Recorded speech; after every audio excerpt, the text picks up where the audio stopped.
الذي جعل رمضان شهر مبارك الذي أنزل فيه القرآن هدى للناس وبينات من الهدى والفرقان أشهد أن لا إله إلا الله وحده لا شريك له وأشهد أن محمدا عبده ورسوله أما بعد إخوة الإيمان jamaah rahimakumullah. Alhamdulillah, pada malam hari ini Allah masih kasih kita nafas sehingga kita masih berubudiyah di malam Ramadan yang penuh berkah, yang mana Allah tidak sembarang kasih kepada orang untuk kesempatan menangi Ramadan seperti ini.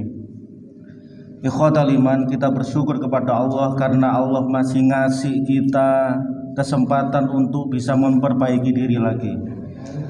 Karena tidak sedikit saudara kita yang Allah panggil bahkan menjelang Ramadan sekalipun, sehingga sering kita dengar ada yang 2 jam sebelum Ramadan, Rabu yang lalu, begitu 1 Ramadan adzan maghrib dikumandangkan, 2 jam sebelum itu Allah takdirkan dia wafat.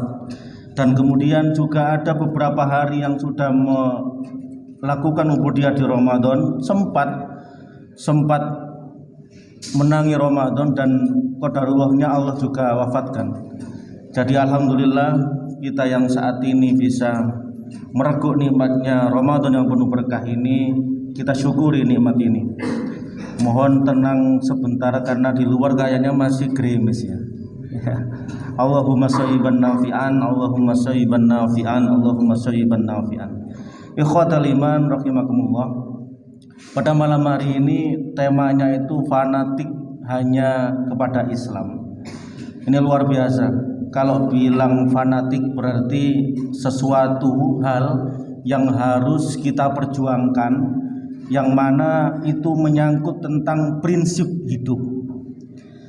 Kalau dalam Islam berarti tidak jauh dengan akidah, karena akidah itu adalah dari kata-kata al-aqdu. Al-aqdu itu ikatan. Akidah Islamiyah, fanatisme terhadap Islam itu berarti ikatan yang kuat, yang kokoh hanya kepada Allah Subhanahu wa taala, bukan kepada yang lain, sehingga mempunyai efek kebaikan ketika seseorang minimal 17 kali mengucapkan iyyaka na'budu wa iyyaka nasta'in dalam sholatnya.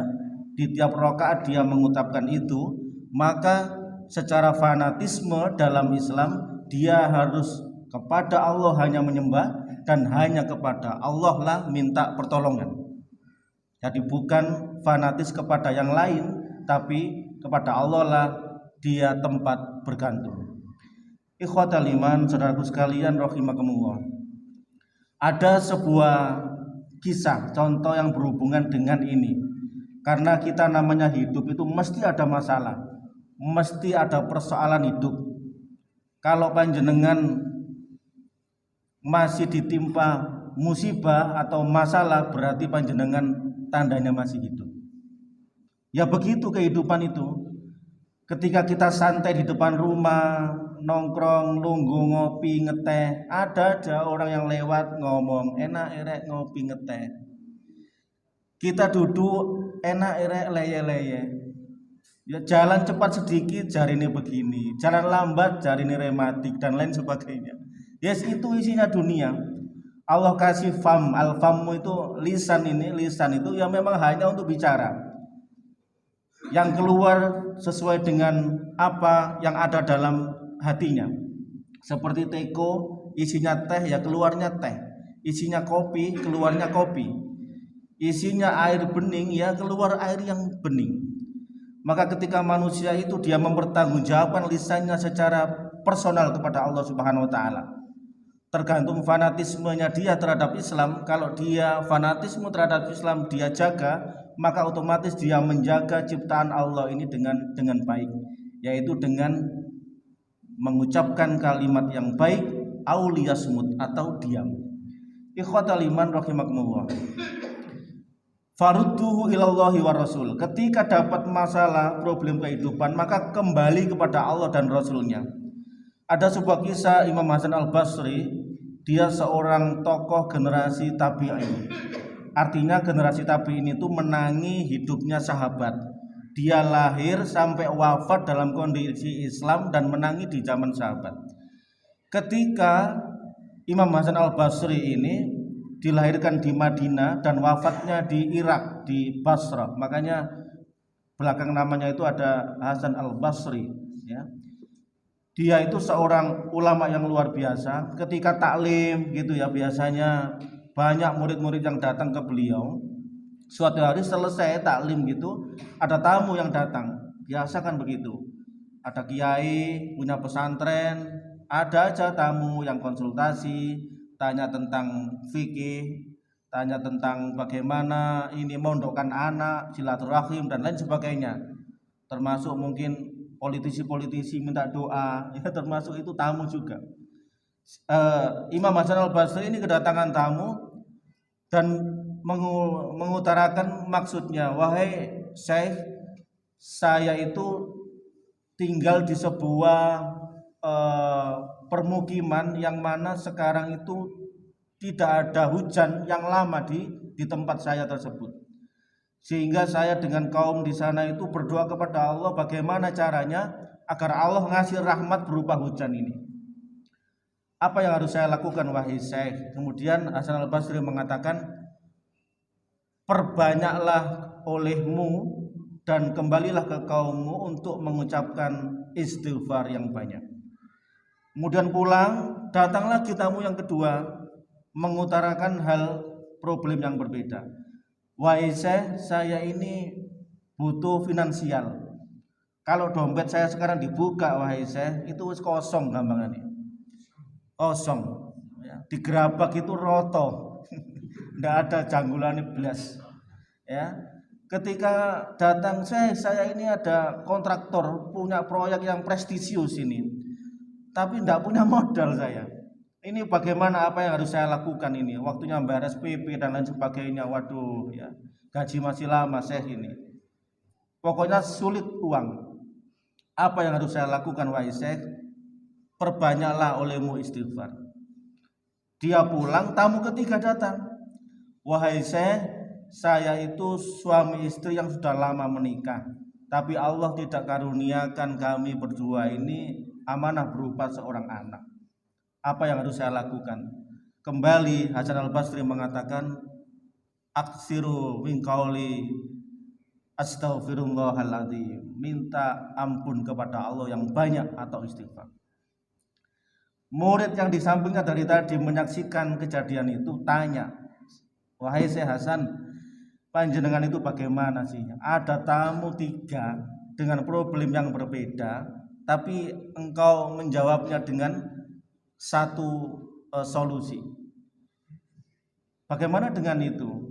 Lantas Syekh Hasan al-Basri menjawab, sebetulnya bukan aku yang menjawab, tetapi Tuhan kita Allah Subhanahu wa taala mengajarkan kepada hambanya sesuai dengan firman-Nya di surah Nuh ayat 10 sampai 12. A'udzubillahi minasyaitonirrajim. Faqultu astaghfiru rabbakum innahu kana ghaffar. Maka perbanyaklah oleh kalian beristighfar, mohon ampun kepada Allah Subhanahu wa taala. Sesungguhnya Dia Maha Pengampun. Yursilis samaa 'alaikum midrara. Kemudian dengan wasilah istighfar itu Allah turunkan hujan yang lebat sekali. Midraron itu hujan yang sangat lebat. Di atasnya al-matarun, ya, di atasnya hujan rintik-rintik seperti yang ada sekarang ini. Wa yumditkum bi amwali wa banin, dan kemudian dengan wasilah istighfar itu Allah akan mencukupkan rizki terhadap dirimu, dan juga Allah akan memberikan amanah berupa anak. Subhanallah. Makanya ketika ada seorang dokter di Bandung itu ada konsultasi, Pak Sutri datang dan dia sarankan secara medis, dikasih obat-obat medis dan herbal segala macam. Kemudian dia pesan terakhir, kalau ada hujan lebat, kamu berdua keluar rumah. Hujan-hujan di situ. Ya, ketika dokter ditanya, dokter kenapa kok aneh begitu solusi yang terakhir? Ya, selain kita berikhtiar secara medis, ya, kita mohon bantuan kepada Allah sesuai dengan firman-Nya, dasarnya dokter tadi di surah Nuh ayat 10 sampai 12 ini. Ikhwatal iman, saudaraku sekalian rahimakumullah. Di Ramadan yang penuh berkah ini penting. Fanatisme kita hanya mengharap ridho Allah semata itu kita kokohkan. Akidah kita yang selama ini mungkin tergoyahkan dengan hal-hal tertentu, dengan berbagai macam ujian Allah yang bisa bergeming akidah itu, maka kita kokohkan kembali agar benar-benar ya kita berislam itu ada konsekuensi dari syahadatain. Sudah kita mengucapkan syahadat dulu, ada konsekuensinya. Sudah mengaku Islam tapi tidak mau fanatik terhadap Islam, tidak mau melakukan rukun Islam, ada sholat, ada zakat, ada puasa, ada haji di situ. Itu harus benar-benar perlu effort yang luar biasa, perlu ikhtiar yang banyak di situ. Bahkan kalau perlu finansial juga kita keluarkan untuk menyempurnakan itu. Maka dari itu kalimat istighfar itu minimal kita biasanya yang paling pendek itu astaghfirullah. Bukan roknya disukun astaghfirullah, tapi astaghfirullah. Artinya aku mohon ampun kepada Allah. Lebih panjang sedikit ada astaghfirullahal azim. Aku mohon ampun kepada Allah yang Maha Agung. Lebih panjang lagi dalam hadis astaghfirullahal azim wa atubu ilaih.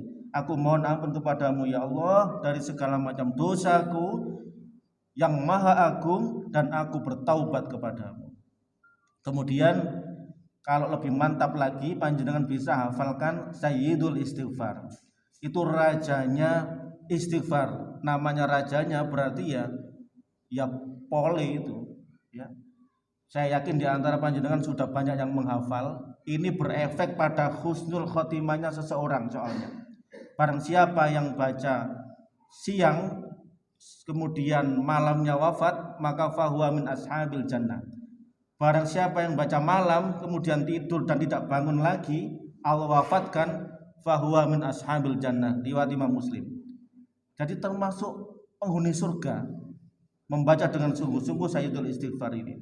Allahumma anta rabbi la ilaha illa anta khalaqtani wa ana abduka wa ana ala ahdika wa wa'dika mastata'tu a'udzubika min syarri ma sana'tu abu'u laka bi ni'matika alayya wa abu'u bi dambi faghfirli fa innahu la yaghfiru dzunuba illa anta. Ya. Panjenengan denger-denger enggak apa-apa, itu cuma 3 baris setengah paling. Googling ya, minta diprintkan anaknya, ditempel di pintu kamar. Insya Allah nanti dibaca tiap masuk kamar 3-4 hari, insya Allah belum hafal. Hari kelima hafalnya, rotok dawa soalnya. Ya, jadi ini benar-benar dia hamba beserta sang Khaliknya. Allahumma anta rabbi, ya Allah engkau adalah Tuhanku. Bukan Allahumma anta rabbana, ya Allah engkau adalah Tuhan kami, bukan. Tapi benar-benar fanatisme individu kepada sang Khaliknya di Sayyidul Istighfar itu, ya. Ini luar biasa sekali. Panjenengan bisa hafalkan, dibaca seperti yang riwayat Imam Muslim tadi. Subhanallah. Semoga Allah wafatkan kita husnul khotimah dan Ramadan ini sesuai dengan yang sahabat Rasulullah Muhammad SAW takutkan.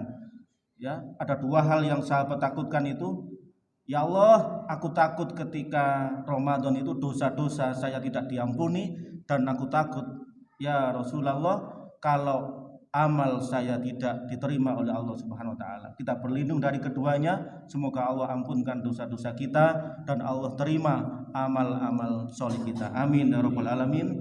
Adanallahu wa iyyakum ajmain. Subhanakallahumma bihamdika asyhadu an la ilaha illa anta astaghfiruka wa atubu ilaik. Wassalamualaikum warahmatullahi wabarakatuh.